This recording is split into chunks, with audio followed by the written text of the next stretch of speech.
I am now predicting that the Republicans are going to hold the House 51-49. 51-49. The Republicans are going to hold the House. I'm also predicting they lose the Senate, and they're going to lose 2 seats. Best Republicans are going to do is a 21-19 minority. Dick Sazlo, the Godfather, is going to be the new majority leader, and he'll be on our show tomorrow. I am predicting right now the Democrats win the Senate 21-19, lose the House, though, because there's a lot of seats here. The Democrats have lousy candidates. Republicans have got pretty good candidates. And unless there is another 2017 crazy sweep out, I think the Republicans are going to win several seats, lose several seats. It's going to be a wash. I think they're going to win 3 or 4 and lose 3 or 4. Could be 50-50. But I think the Republicans got a heck of a shot. They're coming back. Even though they have no message and there's no party, it's the Republican candidates themselves and Speaker Cox's caucus that is running the show. But there is no Republican Party of Virginia, and there's no message. And the Senate's message is a joke, so forget that. But some of these House candidates are fighting back. And it's pretty interesting to see how they've been able to perhaps snatch a victory from the jaws of defeat. One of those candidates that I think is running one of the better campaigns in Virginia, Glenn Davis, he's been under siege. He's been under fire by his opponent, and he's been fighting back. That's why he's ahead, and he's going to win, and he is with us now. Hey, Glenn, great to have you with us, man. John, thanks for having me on. Love being with you. See, I love the Glenn Davis approach to this campaign. You have not backed down. You've fired back. You've been very bold in criticizing the liberal left-wing whack job policies of your opponent. You have a message which is elect them. The crazies are at the gate. You're going to get the end of right to work. You're going to destroy the Virginia economy. You're going to get a third-term Kathy Tramp-style abortion coming out of the birth canal, and God knows what else. They're going to take your guns. I mean, that's been your message. That seems to be resonating now with your constituents, Glenn.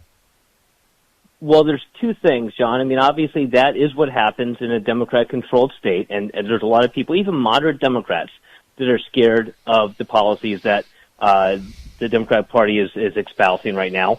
Additionally, John, look, this race would have been over, a number of races in Virginia, including mine, would have been over a long time ago, if not for the tens of millions of dollars coming into Virginia from California, New York, and all these other places that really don't know who the candidates are, couldn't care less. They're just trying to flip Virginia Democrat going into 2020, and that money has been put towards complete lies. We're actually taking all the mail pieces of my opponent and using them every time I go anywhere. I have her mail pieces. Anytime I do a video online, you'll see me with her mail pieces. I did a Facebook Live about her utter lies in the mail pieces.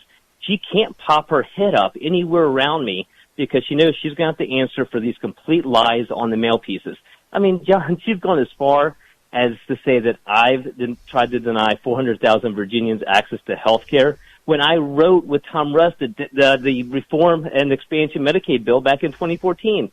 I mean, she's absurd. She's hiding under a rock. She won't debate me because she knows that she'll get clobbered because she can't defend the lies she's putting out there, and all that's funded by out-of-state money. All right, so let's get to your opponent and some of these mailers you've mentioned. Just give our audience an example of one of the mailers you carry with you, other than the one you mentioned. Okay, so she's got one that goes after me on education, John. Now, you know I've always been a big school choice proponent, John. I've done a lot of traveling, and best practices. Every year I get invited to go on a trip with the Hunt Institute. Now, her mail piece has this picture of Glenn taking money, and I take these lavish trips with conservative radical education groups. The Hunt Institute, for example, last year it was a one-day trip up and back to New Orleans to look at best practices of some things they've implemented. John, the Hunt Institute it was founded by Governor Hunt, who's a four-term Democratic governor of North Carolina. Mm-hmm. One of the fellows this year is LeVar Stoney, the Democratic mayor of Virginia. And oh, by the way, that one-day trip up and back to New Orleans, who was with me? The First Lady of Virginia. Those are the types of things they're putting in mail pieces that they just think that my voters are gullible. They think they're ignorant. They think they're gullible. They think that they're naive, and that's how the Democrats are trying to win. They really think that voters across Virginia are completely out of touch, gullible, ignorant, and will vote for these lies. And that's all they have. So, listen, when you're talking to constituents, Glenn, in your district on guns, right? In your district in Virginia Beach, right now, knocking on doors, what are they saying? John, they do not want what the Democrats are peddling. They know that, this whole concept of Beto getting rid of the AR-15s, A, it's not going to happen, and B, they don't want that. They want reasonable discussions. They don't want Republicans who put their head in the sand and say, just a party again. But they also don't want this extremism of we're just going to get rid of guns, because they know that that's not the true solution. When I talk about the bills that I've put in, like getting rid of the ability to get do your gun safety course online for your concealed carry, they think that that's a reasonable bill that can help eliminate accidental gun deaths.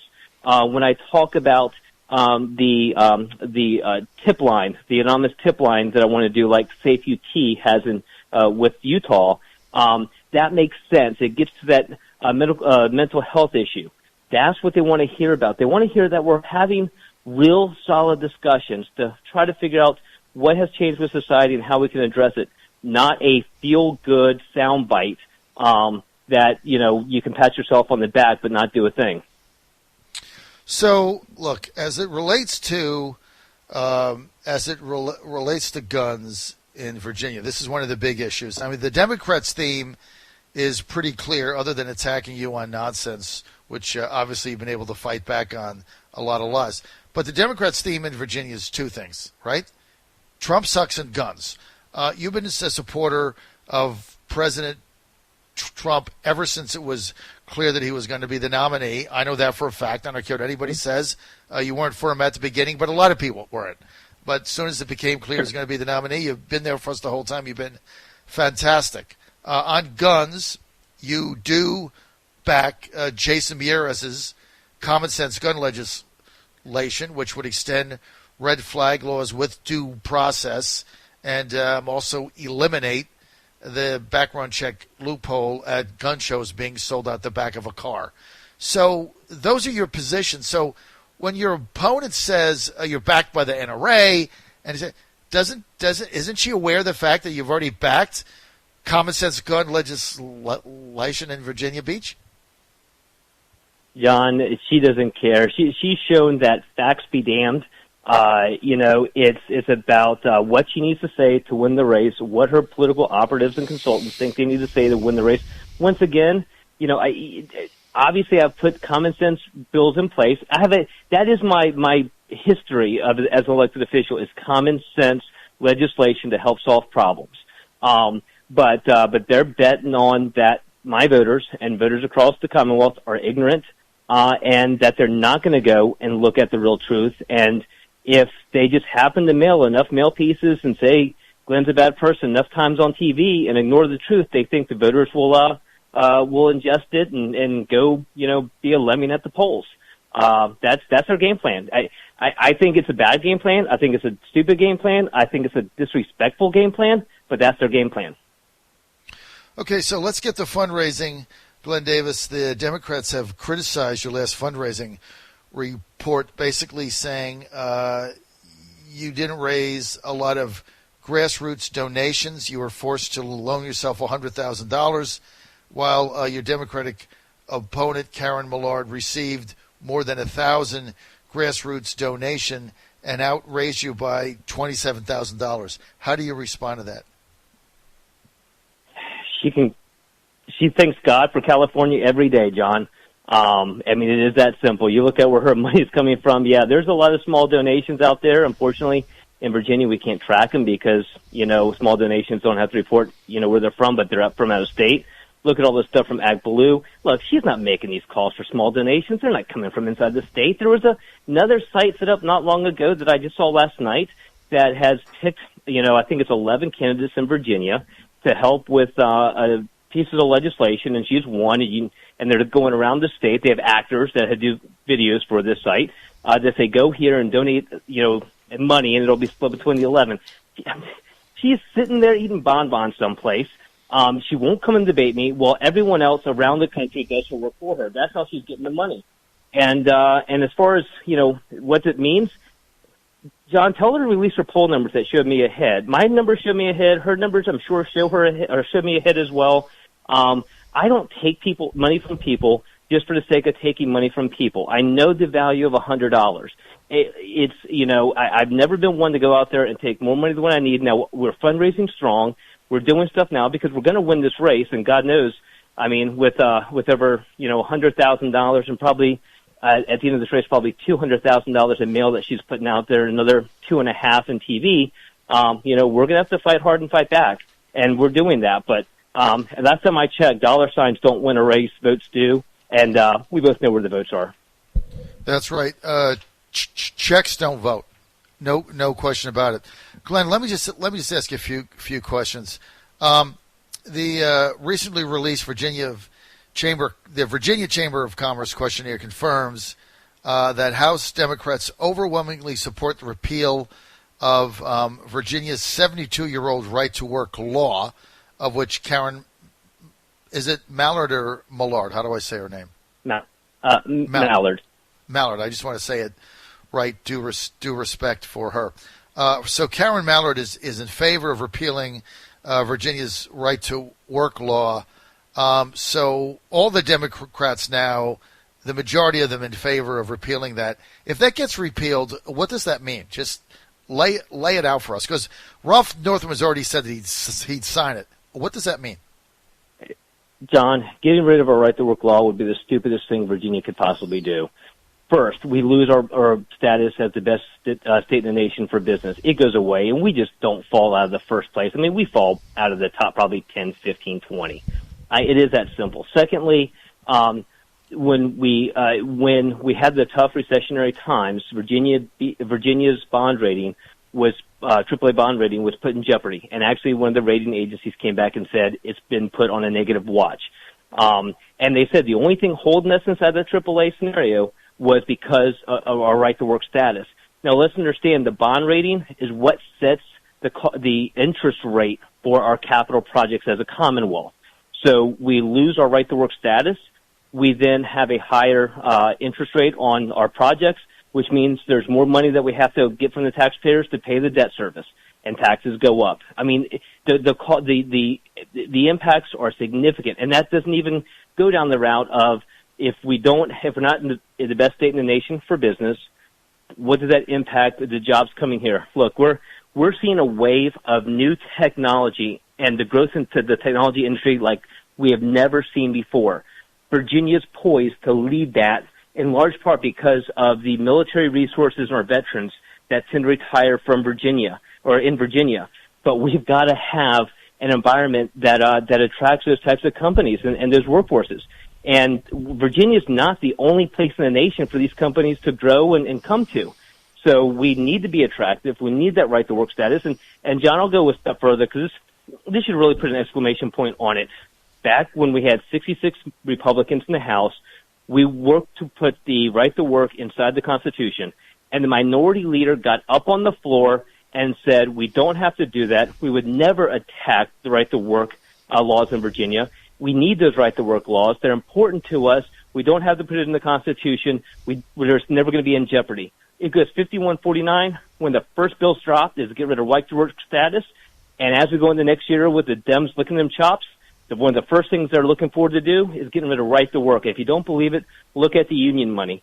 John, my opponent's gotten more money from out-of-state unions than she has from the Democratic Party, if that puts some light on this. Well, because they want to get rid of right to work, and it's going to be an economic disaster for Virginia. The reason why Virginia is the number one state to do business in, part of it is because you have the choice to join a union. That's the thing. I'm a pro-union guy, but I want a choice. I want to choose to join my union because I believe that's in my best interest. Not that I have compulsory membership and compulsory dues, whether I want to or not. Then my union is not accountable to me, who's the member. That's the problem with getting rid of right to work. Unions are not outlawed in Virginia. They're encouraged. But it's the members that drive it. Yep. This doesn't, you're 100% right. This doesn't get rid of unions in Virginia. And like you, I know union members, and there's some good unions out there that have done really good things for their members. But this gets rid of the leverage union members have. You hit it on the head. Right now, you don't have to join a union, which means union members have leverage over their union bosses, because if they don't like what they see, they can just get out. Unfortunately, you get rid of right to work, that leverage for union members are gone. So why union members think we need to get rid of right to work is beyond me, because that's the only thing that gives them leverage over those union bosses right now. Glenn Davis with us. Glenn Davis running for a fourth term for re-election in the House of Delegates. He's in Virginia Beach. Glenn, let me ask you this. If the Democrats take over and they get 51 plus and they run the House of Delegates, other than repealing right to work, give me two other things they're going to do that you think would be a disaster for Virginia. Oh, God, John. I mean, right to work goes away. Overnight, our gun laws in Virginia go from, where they are today, not to being reasonable, moderate legislation being introduced, but, I mean, we become California overnight. The abortion issue, I mean, it goes, I don't know where it goes. You look at the money coming in from Planned Parenthood. I don't know what their ultimate agenda is and what they expect if they fund a takeover of Virginia via the Democratic Party. It's John. You heard as much as I did. Alfonso Lopez talked about some things that they could change in 2 days, and that's what they threw out there. I'm wondering really what the people with the money are going to be truly pushing for behind the scenes if it would if this should happen. Well, that's what they're doing on the record, right? Off the record, caucus of the corn. Exactly. Who the hell knows what they're going to do? All right, let me ask you something else. Dark money, right? Michael Bills, dark money. Michael Bills from Charlottesville is giving out checks to House Democrats $10,000, $20,000, $30,000, along combined with him and his wife Sonia Smith, who, by the way, they keep it separate, so you think it's two different people in the same household. But in order to get their $20,000, you have to sign a pledge. And that pledge says you will support this agenda, and you will not take any money from Dominion Energy, and you'll support this agenda. That's a pledge you have to take. So you sign the pledge, you sign it, a check shows up in your mailbox. Glenn Davis, is that not a quid pro quo? So, there is the only thing on the pledge, John, is that you pledge not to take Dominion money. And I know this because actually I signed this pledge. It's that you'll agree not to accept Dominion money and you don't hold Dominion stock. Now, I don't think inherently there's a problem taking Dominion money or money from other entities. Everyone is up there in the General Assembly to do the right thing and to make, their idea of making Virginia a better place for their district. But I understand the issue of perception is sometimes a hard thing. I do have a problem with people that own significant amounts of Dominion stock, that when they take a vote, literally would have the impact potentially of moving a needle a couple percentage points on stock, which is why I've never owned the Dominion stock since I've been elected. But I will tell you, John, I signed that pledge, and there was a check on its way to me as well, I passed up the Dominion support, and I refused Michael Bill's check solely for the reason you mentioned. I didn't want this looking like a quid pro quo. I didn't like when people said, "Well, Glenn, you're just going to be in Bill's pocket." No. This is how you take a stand. I think it would be, it's not right to have Dominion stock and take some of these big votes. And when I take a stand, I don't take money to offset the money that I've, had to bypass. At that point, there's no, investment by myself. So, I have no problem with individuals. Michael Bills and I disagree on a lot of things. and obviously his wife and I do, and a number, Democrats in general and I sometimes have different opinions on things. But everyone's entitled to their own opinion. Everyone's entitled to support whomever they deem is most appropriate to represent them.